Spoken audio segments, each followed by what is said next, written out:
महिलरोपयम नामक एक दक्षिणी शहर के पास भगवान शिव का एक मंदिर था। वहां एक पवित्र ऋषि रहते थे और मंदिर की देखभाल करते थे। वे भिक्षा के लिए शहर में हर रोज जाते थे और भोजन के लिए शाम को वापस आते थे। वे अपनी आवश्यकता से अधिक एकत्र कर लेते थे और बाकी का बर्तन में डालकर गरीब मजदूरों में बांट देते थे, जो बदले में मंदिर की सफाई करते थे और उसे सजावट का काम किया करते थे। उसी आश्रम में एक चूहा भी अपने बिल में रहता था और हर रोज कटोरे में से कुछ न कुछ भोजन चुरा लेता था। जब साधु को एहसास हुआ कि एक चूहा भोजन चोरी करता है तो उन्होंने इसे रोकने के लिए सभी तरह की कोशिशें की।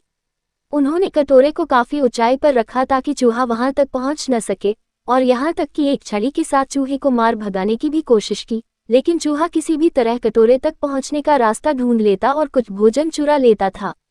एक दिन एक भिक्षुक मंदिर की यात्रा करने के लिए आए थे, लेकिन साधु का ध्यान तो चूहे को डंडे से मारने में था और वे भिक्षुक से मिल भी नहीं पाए। इसे अपना अपमान समझ भिक्षुक क्रोधित होकर बोले, आपके आश्रम में फिर कभी नहीं आऊंगा, क्योंकि लगता है मुझसे बात करने के अलावा आपको अन्य काम ज्यादा महत्वपूर्ण लग रहा है। साधु विनम्रतापूर्वक चूहे से जुड़ी अपनी परेशानियों के बारे में भिक्षुक को बताते हैं कि कैसे चूहा उनके पास से भोजन किसी न किसी तरह से चुरा ही लेता है। ये चूहा किसी भी बिल्ली या बंदर को हरा सकता है अगर बात मेरे कटोरे तक पहुंचने की हो तो। मैंने हर कोशिशें की है, लेकिन वो हर बार किसी न किसी तरीके से भोजन चुरा ही लेता है।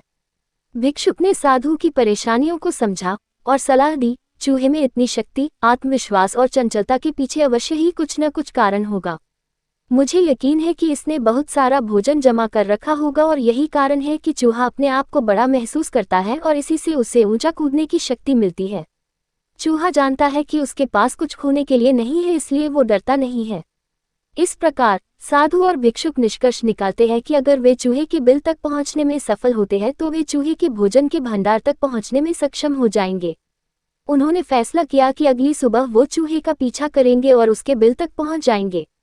अगली सुबह वो चूहे का पीछा करते हैं और उसके बिल के प्रवेश द्वार तक पहुंच जाते हैं। जब वो खुदाई शुरू करते हैं तो देखते हैं कि चूहे ने अनाज का एक विशाल भंडार बना रखा है। फौरन ही साधु ने सारा चुराया गया भोजन एकत्र करके मंदिर में ले जाते हैं। वापस आने पर अपना सारा अनाज गायब देख चूहा बहुत दुखी हुआ और उसे इस बात से गहरा झटका लगा और उसने सारा आत्मविश्वास खो दिया। अब चूहे के पास भोजन का भंडार नहीं था, फिर भी उसने फैसला किया कि वो फिर से रात को कटोरे से भोजन चुराएगा। लेकिन जब उसने कटोरे तक पहुंचने की कोशिश की तब वह धड़ाम से नीचे गिर गया और उसे यह एहसास हुआ कि अब न तो उसके पर शक्ति है और न ही आत्मविश्वास। उसी समय साधु ने भी छड़ी से उस पर हमला किया। किसी तरह चूहे ने अपनी जान बचाई और भागने में कामयाब रहा और फिर वापस मंदिर कभी नहीं आया। यदि हमारे पास भी संसाधनों की कमी न हो तो हम में भी अद्भुत शक्तियां और आत्मविश्वास की कमी कभी नहीं आ सकती।